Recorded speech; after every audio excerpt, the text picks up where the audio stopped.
Revisi Undang-Undang Tentara Nasional Indonesia yang memicu penolakan sebagian masyarakat karena dianggap akan menghidupkan lagi di fungsi militer, akhirnya disahkan dalam sidang paripurna DPR 20 Maret 2025. Salah satu poin dalam revisi Undang-Undang TNI yang ditolak oleh masyarakat sipil adalah penambahan posisi jabatan sipil yang dapat diduduki perwira aktif TNI.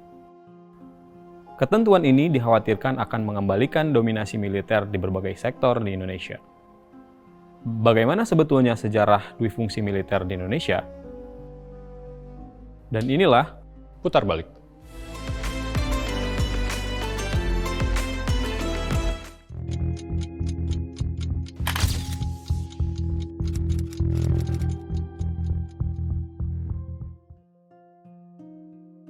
Sejarah kelahiran duifungsi ABRI atau duifungsi militer di Indonesia dalam banyak literatur disebut bermula ketika kalangan militer merasa kecewa kepada kepemimpinan sipil di era 1950-an. Tapi, menurut Kepala Staf Angkatan Perang periode 1950-1953, Mayor Jenderal Tahi Bonar Simatupang, kekecewaan militer terhadap pemerintahan sipil dimulai jauh sebelum proklamasi kemerdekaan. Sejarah ini ditulis Tempo dalam artikel berjudul Yang Meluncur Tanpa Saingan, yang terbit pada 20 Maret 1982. Dalam artikel itu, Tempo mengutip ucapan Simatupang. Duifungsi ABRI, kata dia, bukan sesuatu yang jatuh dari langit dalam bentuk yang jadi. Ia lahir, tumbuh, dan berkembang. Riwayat kelahirannya tidak bisa dilepaskan dari sejarah Republik Indonesia, dan akarnya diawali jauh sebelum 1945.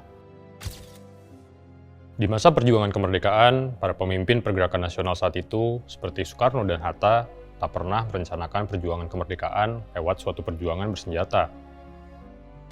Perjuangan mencapai Indonesia merdeka, menurut Bung Karno, bukan dilakukan dengan bom dan dinamit, tapi melalui suatu aksi massa yang radikal. Cara berpikir ini ternyata bertentangan dengan pandangan para pemuda yang tampil menjelang dan setelah proklamasi kemerdekaan. Para pemuda itu memilih perjuangan mempertahankan kemerdekaan dengan cara mengangkat senjata. Sementara Soekarno dan Hatta, serta Syahrir menganggap perjuangan mempertahankan kemerdekaan bisa dilakukan dengan perundingan. Perbedaan pandangan inilah yang kemudian menumbuhkan pertentangan antara sipil dan militer yang ternyata berkepanjangan. Setelah kemerdekaan, hubungan antara kedua sayap ini masih kurang baik. Pemerintah yang dipimpin Soekarno dan Hatta memandang negara tidak perlu segera membentuk tentara nasional karena meragukan kegunaannya. Pada 22 Agustus 1945, dibentuklah Badan Penolong Keluarga Korban Perang, yang juga meliputi Badan Keamanan Rakyat atau BKR. Statusnya berada di bawah Komite Nasional Indonesia Pusat atau KNIP. Tugasnya adalah menjaga keamanan bersama rakyat dan badan negara lainnya. Pada 20 Oktober 1945, pemerintah mengangkat Muhammad Suryo Adikusumo sebagai Menteri Pertahanan ad interim. Seseorang yang kurang dikenal dan dihargai oleh kalangan militer. Di saat bersamaan, ketiadaan pimpinan mendorong Tentara Keamanan Rakyat mengadakan pertemuan di Yogyakarta pada 12 November 1945. Pertemuan itu bertujuan memilih Panglima dan Menteri Pertahanan. Dalam pertemuan di Yogyakarta itu, lewat pemungutan suara, Sudirman terpilih sebagai Panglima Besar, sedangkan Sultan Hamengkubuwono IX sebagai Menteri Pertahanan. Tapi 2 hari setelah itu, Perdana Menteri Syahrir menunjuk Amir Syarifuddin sebagai Menteri Pertahanan dalam kabinetnya yang baru. Hal ini makin merenggangkan hubungan pihak militer dan pemerintah. Kekecewaan tentara pada pemerintah terjadi pada 19 Desember 1948, ketika Belanda menyerbu Yogyakarta. Walau sebelumnya Presiden Soekarno berkali-kali menyatakan akan bergerilya jika Belanda menyerang, dia bersama banyak pemimpin lain, termasuk Hatta, Syahrir, dan Suryadi Suryadharma, memilih mengibarkan bendera putih dan menyerah. Dalam memoarnya, Bung Hatta menjelaskan, keputusan Presiden dan Wakil Presiden tetap tinggal di dalam kota diambil melalui pemungutan suara di antara anggota kabinet yang hadir. Alasannya antara lain karena tidak adanya satu batalion tentara untuk mengawal para pemimpin itu keluar kota. Mungkin buat para pemimpin sipil, menyerah serta tertawan bukan suatu yang memalukan. Tapi buat pihak tentara, hal ini dianggap noda hitam. Petinggi Angkatan Darat Abdul Haris Nasution malah menganggap peristiwa itu sebagai puncak kehinaan. Setelah agresi militer kedua Belanda itu, kondisi politik Indonesia memang tak kunjung stabil. Pada awal 1950 misalnya, Soekarno dan Hatta berkali-kali menyusun ulang kabinet. Di saat bersamaan, sejumlah pejabat melakukan korupsi. Kondisi ini membuat masyarakat geram dan menuntut percepatan pemilihan umum untuk mengganti anggota parlemen. Waktu itu pun banyak anggota militer yang menjadi pimpinan politik, baik di pusat maupun daerah. Kepala Staf Angkatan Darat, Kolonel Abdul Haris Nasution, dan Kepala Staf Angkatan Perang, Mayor Jenderal Tahi Bonar Simatupang, lalu membuat kebijakan merasionalisasi dan mengurangi jumlah tentara. Orang dekat Soekarno di Angkatan Darat, Kolonel Bambang Supeno, tak setuju dengan kebijakan Nasution dan Simatupang itu. Ia lalu mengajukan surat kepada Presiden Soekarno dan Menteri Pertahanan agar Nasution diganti. Anggota parlemen dari Partai Nasional Indonesia, Maneh Sofyan, lalu mengajukan mosi agar pemerintah membentuk panitia khusus untuk meninjau kembali kepemimpinan Kementerian Pertahanan dan Angkatan Perang. Mosi itu diterima Presiden Soekarno pada 14 Oktober 1952. Nah, gara-gara mosi itulah, para petinggi Angkatan Darat merasa parlemen terlalu ikut campur dalam urusan mereka.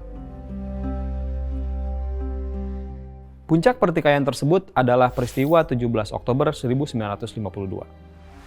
Ketika Nasution bersama 7 panglima daerah meminta Presiden Soekarno membubarkan Dewan Perwakilan Rakyat Sementara atau DPRS. Waktu itu, mereka memimpin demonstrasi ribuan tentara di depan Istana Negara. Sejak pagi, situasi di depan Istana Merdeka tegang. 2 buah tank, 4 panser, dan ribuan tentara masuk ke lapangan di depan istana.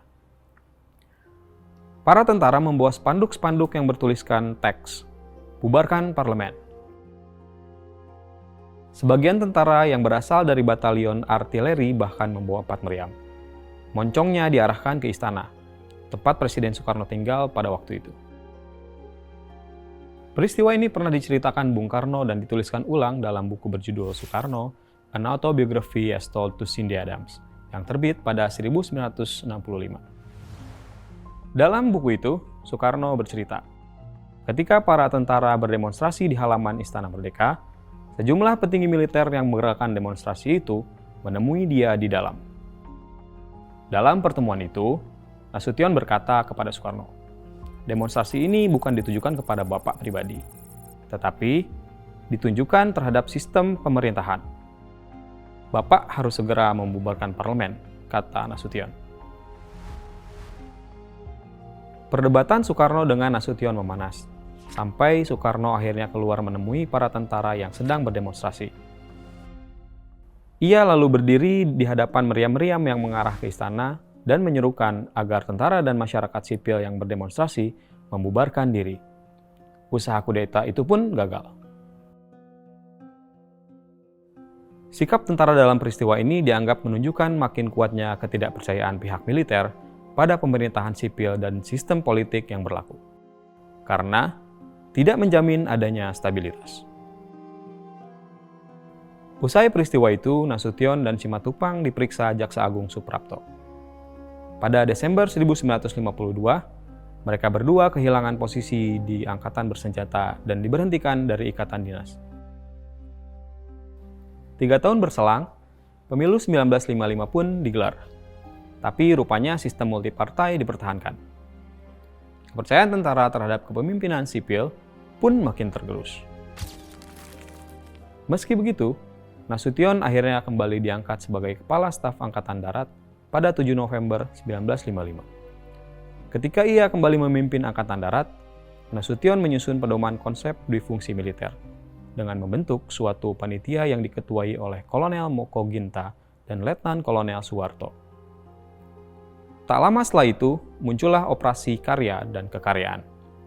Konsep ini diungkapkan oleh Nasution dalam pidatonya yang terkenal di Akademi Militer Magelang pada 11 November 1958. Di situ Nasution antara lain menegaskan, posisi TNI bukanlah sekedar alat sipil seperti di negara-negara barat, dan bukan pula sebagai rezim militer yang memegang kekuasaan negara. Ia adalah suatu kekuatan sosial, kekuatan rakyat yang bahu-membahu dengan kekuatan rakyat lainnya. Perumusan ini disebut sebagai jalan tengah TNI. Tapi, konsep ini juga yang dianggap sebagai dasar pemberlakuan duifungsi ABRI. Pada 1959, Presiden Soekarno mengeluarkan dekret yang menyatakan Indonesia kembali ke Undang-Undang Dasar 1945 yang asli. Sistem demokrasi parlementer pun berakhir. Soekarno menjadi kepala pemerintahan sekaligus kepala negara. Sementara Nasution diangkat menjadi Menteri Pertahanan dan Keamanan, sambil tetap menduduki jabatan Kepala Staf Angkatan Darat. Setahun kemudian, pada 1960, Majelis Permusyawaratan Rakyat Sementara mengeluarkan Ketetapan Nomor 2 yang isinya, untuk menjamin berhasilnya pola pembangunan nasional semesta berencana tahun 1961-1969, diperlukan penyesuaian seluruh aparatur negara.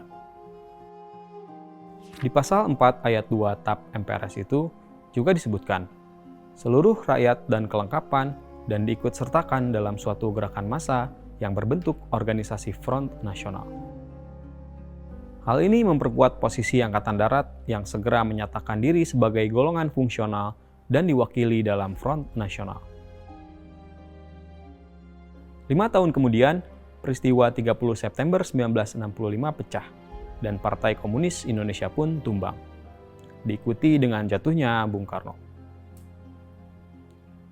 Posisi Angkatan Darat kian kuat di pemerintahan, terlebih setelah Nasution diangkat menjadi Ketua MPR sementara. Dan Panglima Komando Strategis Angkatan Darat, Mayor Jenderal Soeharto diangkat menjadi Presiden. Sejak itu, hampir tak ada kekuatan yang menyaingi Angkatan Darat yang menjadi kekuatan dominan dalam konstelasi politik di Indonesia. Di masa Orde Baru, duifungsi Angkatan Bersenjata Republik Indonesia secara formal diterima dan disahkan, yang mengukuhkan peran ABRI sebagai dinamisator dan stabilisator. Di masa ini, banyak anggota militer yang menduduki jabatan sipil di luar bidang pertahanan dan keamanan. Kita lompat 13 tahun setelah peristiwa 30 September 1965, tepatnya pada 17 April 1978. Presiden Soeharto menunjuk Jenderal Andi Muhammad Yusuf sebagai Menteri Pertahanan dan Keamanan sekaligus Panglima ABRI. Penunjukan ini mengejutkan karena jabatan militer terakhir Yusuf adalah Panglima Komando Daerah Militer Hasanuddin. Di akhir masa pemerintahan Soekarno sampai awal masa pemerintahan Soeharto, Yusuf justru ditugas karyakan sebagai Menteri Perindustrian dan Menteri Perdagangan. Di masa kepemimpinan Yusuf di ABRI inilah upaya memurnikan identitas ABRI dimulai. Pertama-tama, ia mengeluarkan keputusan menghapus semua bentuk pengawalan pribadi, baik di rumah maupun dalam perjalanan bagi pejabat sipil dan pejabat militer. Hanya presiden dan wakil presiden yang mendapat pengawalan. Kemudian, ia juga mengupayakan perbaikan kesejahteraan prajurit. Ia mulai memperbaiki asrama prajurit, mengadakan makanan ekstra setiap pagi, dan menambah uang lauk pauk serta jatah pakaian bagi prajurit. Berbagai kebijakan ini, kata Yusuf, dilakukan untuk mengembalikan kemanunggalan ABRI dengan rakyat. Ia berpendapat, ABRI seharusnya kembali ke sikap dasar dan doktrin tentara Indonesia.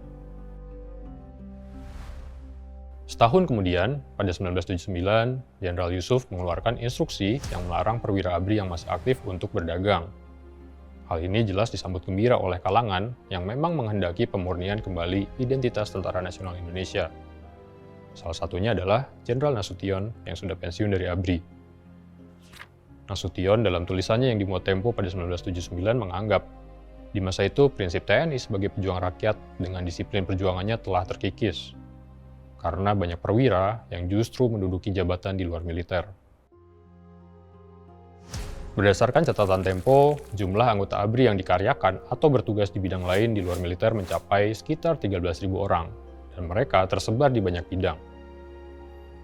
Dalam kabinet pemerintahan saja, ada 12 menteri dari ABRI, bahkan beberapa masih berstatus aktif.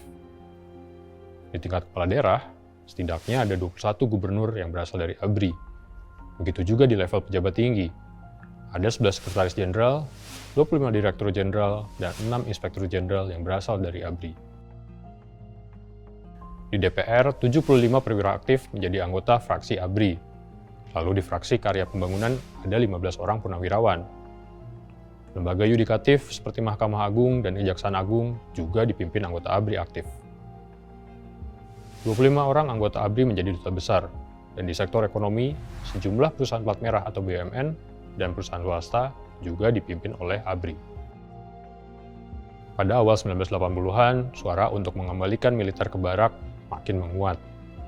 Sejumlah petinggi bidang pertahanan dan keamanan bahkan menganjurkan pengurangan keterlibatan ABRI pada bidang-bidang di luar militer. Pada 15 Januari 1980, Jenderal Yusuf mengeluarkan instruksi untuk menarik kembali semua perwira pertama dan menengah berpangkat letnan, kapten, dan mayor, yang selama ini ditugaskan menjadi ajudan para perwira tinggi ABRI yang aktif atau yang dikaryakan. Mereka ditarik kembali ke satuan masing-masing.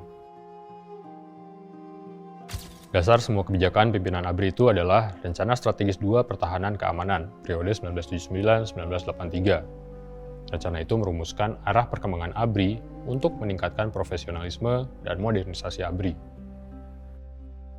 Tapi, meski semua kebijakan Jenderal Yusuf itu terkesan berupaya memperbaiki citra ABRI, jangan lupa, di masa dia, justru peran militer di bidang sosial dan kemasyarakatan makin menguat.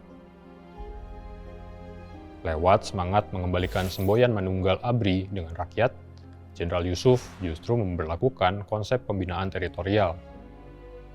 Dengan konsep inilah, Jenderal Yusuf memperpanjang masa tugas seluruh aparat teritorial di lapangan, sekalipun mereka telah mencapai usia pensiun. Tak cuma itu, Jenderal Yusuf kemudian menambah jumlah markas Komando Rayon Militer atau Koramil di seluruh Indonesia. Dari 3.104 menjadi 3.609 markas Koramil. Kemudian, jumlah markas Komando Daerah Militer pun ditambah, dari 251 menjadi 273. Markas Besar Angkatan Darat kemudian menyusun buku pedoman bagi perwira teritorial di unit terkecil untuk menjadi pemimpin sosial di tengah masyarakat. Meski ada beberapa kebijakan untuk memperbaiki organisasi ABRI dan meningkatkan kesejahteraan prajurit, toh pada akhirnya difungsi ABRI tetap ada. Bahkan, para petinggi ABRI sendiri waktu itu membantah bahwa difungsi ABRI akan berkurang. Jenderal Yusuf menekankan bahwa difungsi akan dilakukan secara kualitatif dan selektif. Artinya, penugasan seorang anggota ABRI dalam tugas kekaryaan harus berdasar permintaan pemerintah pusat maupun daerah. Adapun Wakil Panglima ABRI dan Panglima Komando Operasi Keamanan dan Ketertiban, Laksamana Sudomo menegaskan, tidak benar ABRI akan kembali ke barak. Difungsi secara konsepsional akan abadi.